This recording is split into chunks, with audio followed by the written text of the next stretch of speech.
Naruto's training in 4 is great. It really is. Like, straight up. I make no cons about that. Okay, luckily we have access to team editing out the gate, so we can freely adjust who we want on our team. Unfortunately, we're stuck with you, so, you know. Anyway, talk to Shizude. I think she's the one you talk to for adjusting your team. Maybe I'm wrong in that regard. I have no idea. Hi, Tamari.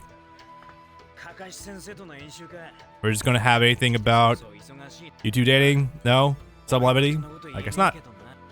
And hard to save Garb also pick up some stuff for random folks on the street. Yeah, exactly. Like, just let, you know, just let Datara get away. Fucking full on turning around. Alright. Let's go ahead and Bill. Yeah, exactly. Don't return within the week. On that note, maybe I should just get out of the way right now. Shooting Pirates game. Yes. Like, it's more like, why would you spend money on this game at this point in time? That being said, I will say from what I've seen a few months ago, this game is not terribly expensive over on Steam.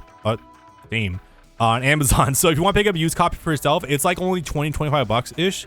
So it's not really that pricey. There's not high demand for this game in among people, so it's not too terrible to come across. That being said, though, 35? Damn. It's pretty easy to acquire, so you're pretty much fine there. By the way, I'm just kind of going. I haven't actually consulted where the map is taking me. I just kind of know where to go. Oopsie. But on PS2 with Magic Swap and it ran out in 60 hertz. Okay, so that is the funny thing about this game. If you want to be able to take advantage of any sort of like the benefits of the game, you'll need a lot of steps to go through. First of all, you know, pass through for PS2 going to HDMI, whether like natively HDMI ports or whatnot. Magic Swap in order to run any sort of like patches and whatnot in order to play the game, and also sometimes PS2 was the PS2 region free? I think it was. It's been a very long time since I actually looked at it. Let's do it. Nah, I didn't pull the fucking trying gun out. PS2 region locked? Seriously? Goddamn. Meanwhile, Giga Chad GameCube out here being like, oh, you want to play GNT4? Absolutely. Go right for it, King. Magic Swap bypasses region lock. Yeah, that's right. I was looking at that method for when I was going to do the Berserk PS2 game, but that was the first time I just did it fully on emulator because I'm like, yeah, fuck it, why not? Alright, so remember, a lot of the combat is basically the same as it was from the old times. Again, 6-month turnover between these games would do that.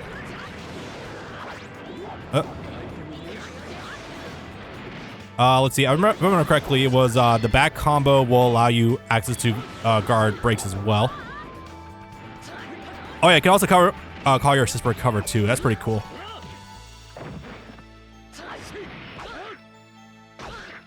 Going for lows immediately. Come on.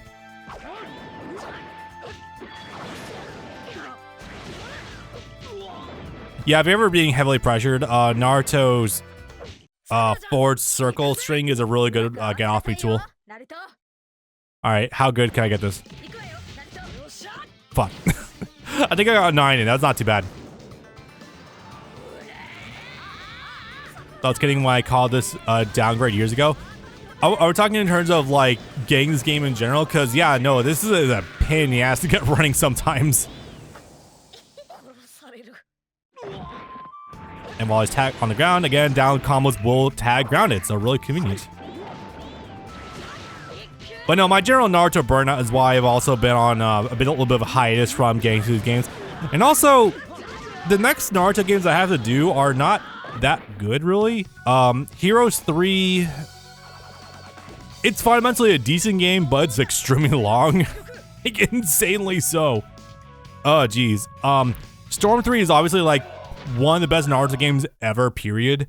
But what else is there? Like Ninja Council, Ninja Destiny. By the way, follower goal. If we get to 275 followers on Twitch, I will do the Naruto Ninja Destiny games. It's Ninja Destiny, right? I'm not imagining that. I think that's the case. Let me go check it really fast. 1 second, please.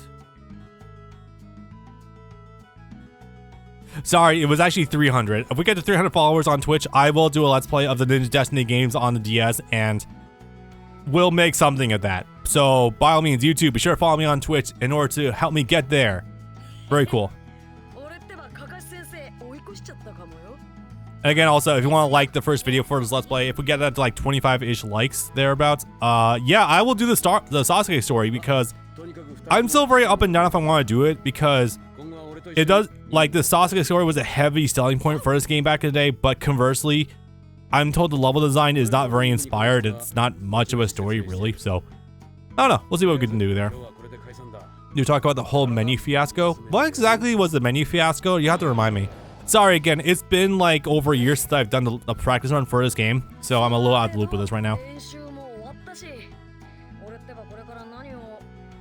I will say one thing. If you get this game pre-patched from formerly Seeded Romance, now the repo over on Retro Game Talk, which I will leave a link to in the first video, by the way.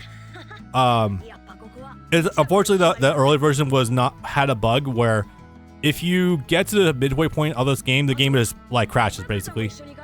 We want to find out how in the world you level up a menu. Oh, that's right. Yeah, we'll talk about that once we get through this cutscene. Okay, I do like looking at Sakura's face here.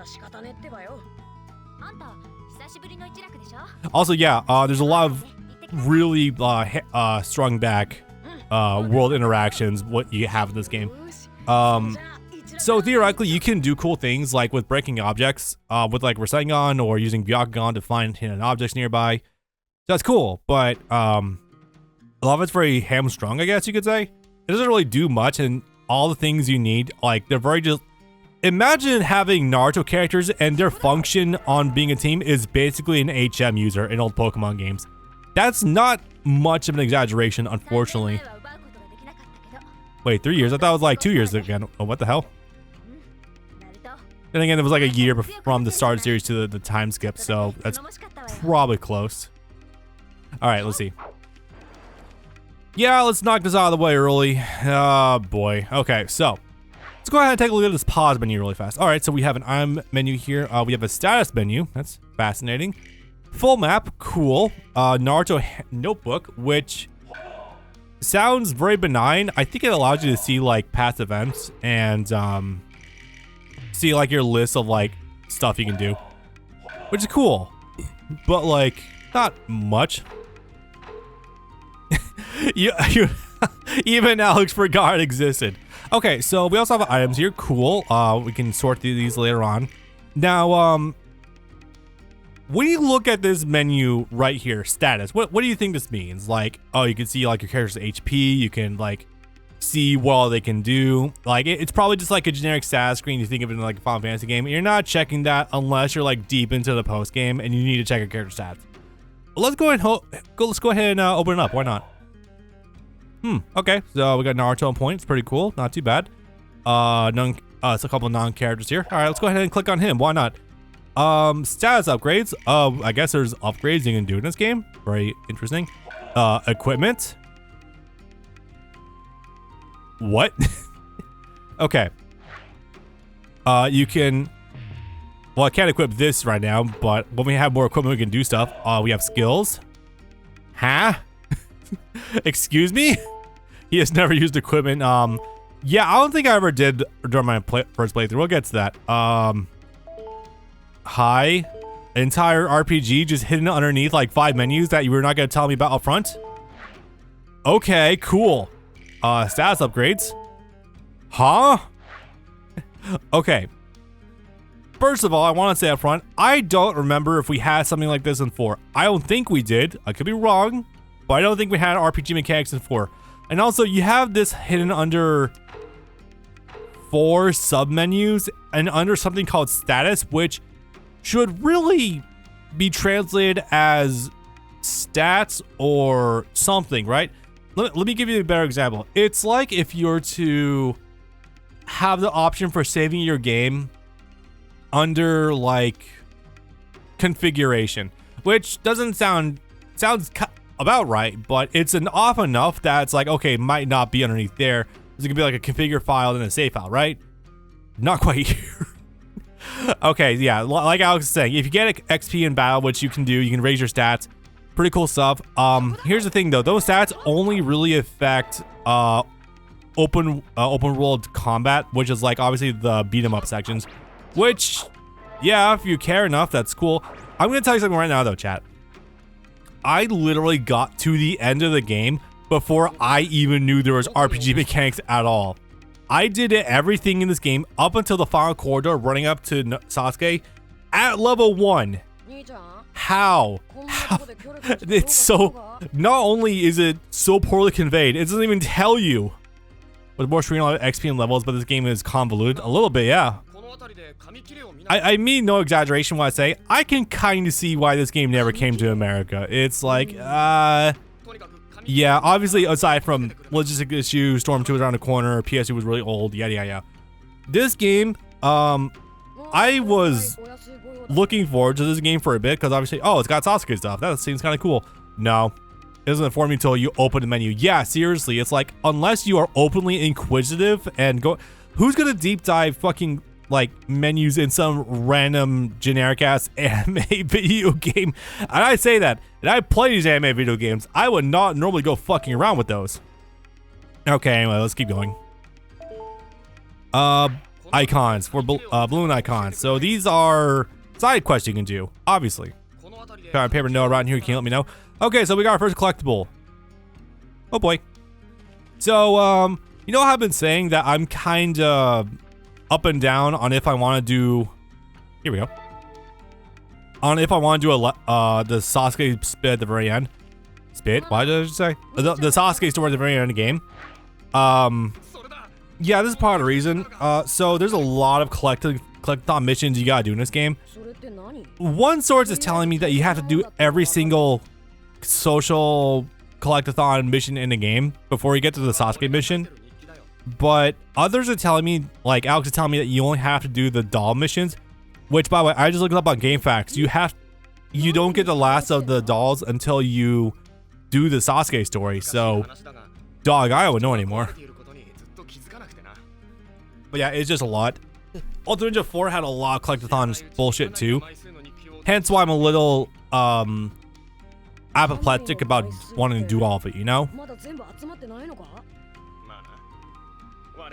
Okay, we'll say one cool thing is that like everything in this game is pretty much like dubbed or voiced. So that's really cool. Like even like generic side characters, they all have voices. It's kind of cool. So that's the last one. You have to snag the second to last. I saw that on a guide on GameFAQs just now. They actually have like 4 left after Sasuke that you can have to go do.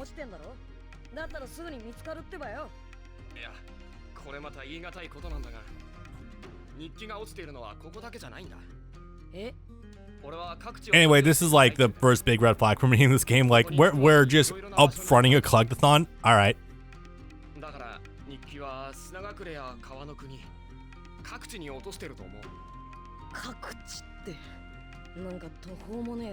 Like, bro, I better get the best goddamn gift ever if I'm gonna do this for you. For what it's worth, I don't think there's a lot of notes you have to go collect, but they're so well hidden that it just doesn't seem like it. Both this game Storm 2 having the cursed doll side quest is redundant. Not just that, but also Ultimate Ninja 4 as well. Yeah, I don't know what's going on with that. I don't know why CyberConnect 2 just loves the fake doll missions. It's good content, theoretically, but dog, holy shit.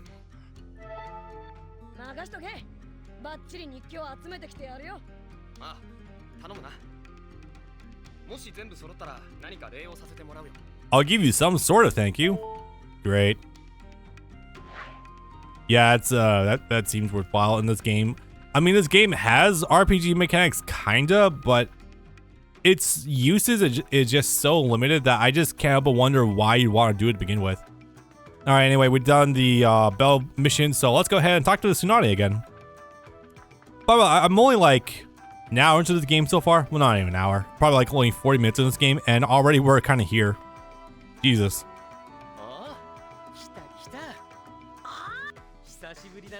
You know, it's funny. I have seen some YouTube reviewers for going over this game that have actually praised it for including some content that isn't covered well in the Storm series, like the Data fight with Naruto and Kakashi.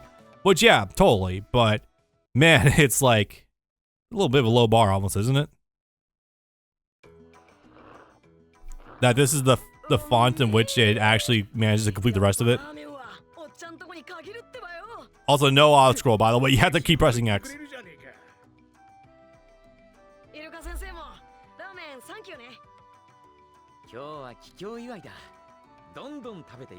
The dolls unlock the roster. They unlock most of the roster. I think there's still some where you don't quite get all of it at the very end. Or some unlocked through other means. Oops. You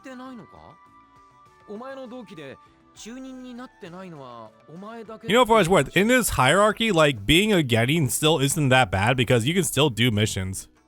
This usually means you'll be tethered to another team under a leader.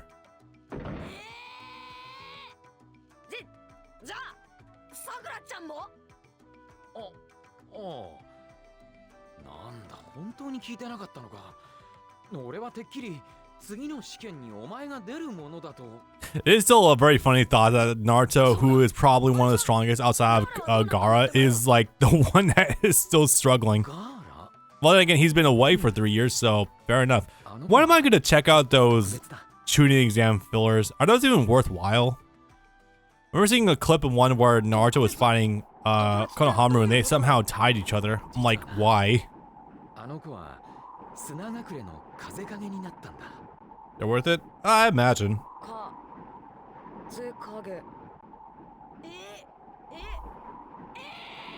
Yeah, that's what happens when there's a political void in your village.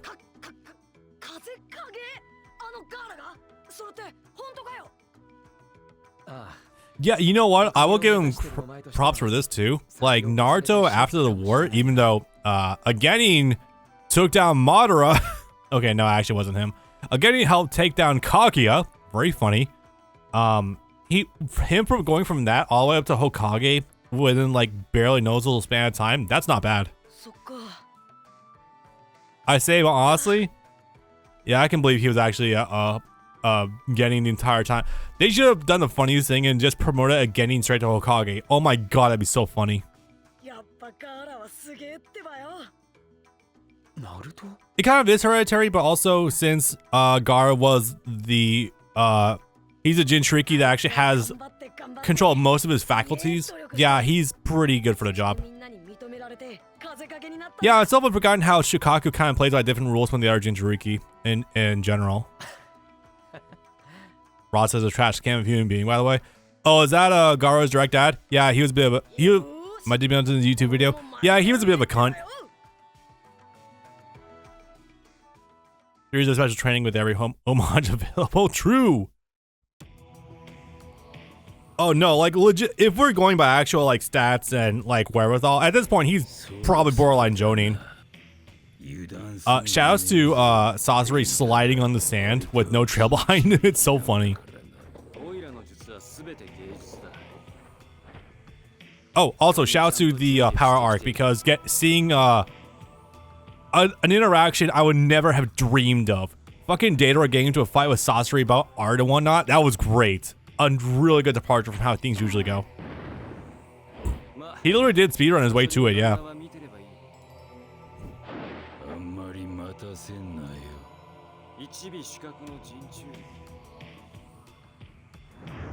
Again, still very nice timing that the Akatsuki's timing to go get the tail beast happened to line up very nicely with Naruto returning.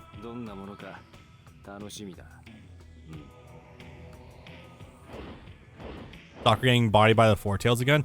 Wait, when does that happen? Oh yeah, that's right. Yeah, Naruto also becoming locked in the Seven Tails form, but then a little girl who's a psychic, who is definitely not an allegory for Shirike from Berserk, by the way. Yeah, also managed to snap him immediately out of it without seemingly any repercussions. I remember when the Four Tails melted all the skin off Naruto's skin. Body, I guess you could say. There's no birds like that here in the desert.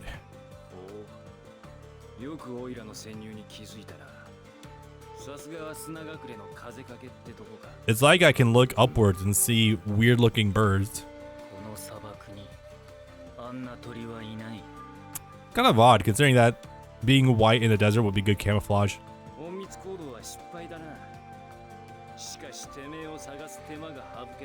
Not for nothing, but I know he used it here, but stealth and data are not two concepts I often equate with each other, you know what I mean?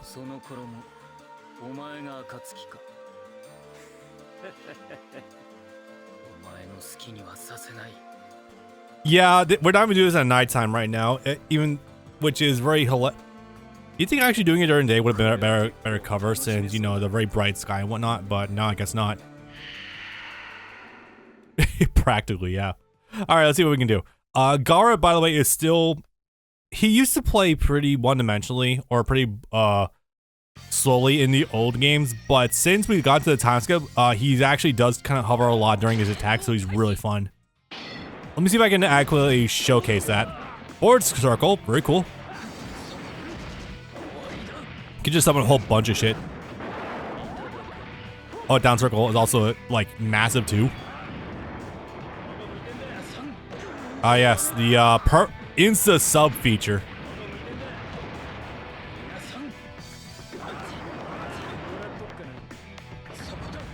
There we go. And remember, if you're jumping at someone and you do a back circle with the aerial throw, you can actually reverse sides with them. Oh, that doesn't seem to be working with him for some weird reason. For record, if any fighting game monsters are watching this right now, first of all, like minds, think alike and whatnot. But also, I don't think there's any existing tier list for this game. I know there's a little bit of a community for this game. It's not huge or anything, but it is there from what I understand. I don't know much about what happens there, though. Damn, look at this. So, again, you take the bloom and the motion blur off of the ultimates in the Ultimate Ninja games, and it's so good.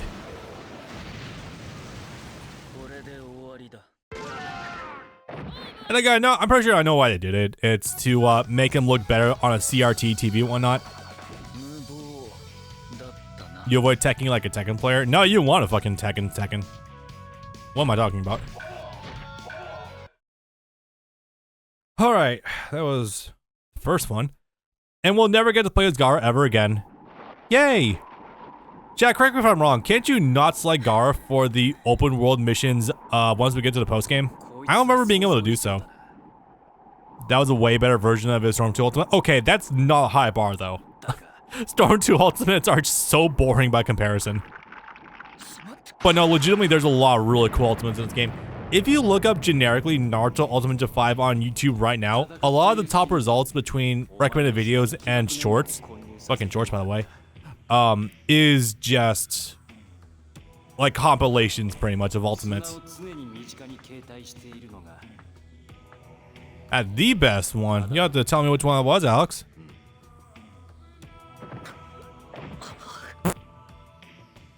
We'll still say sneaking the bombs into his gourd is still a good substitution for the whole shebang of how it actually went down. Alright, was there other things I want to go over before we get too deep into this? Not terribly.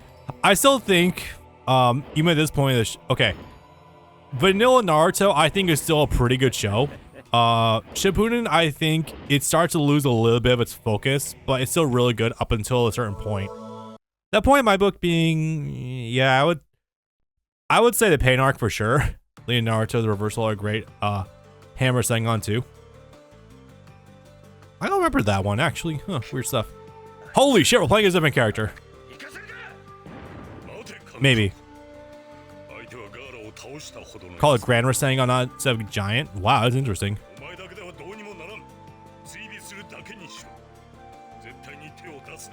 Yeah, can't quite fight, or not recommended to fight the literal inventor of your fighting style.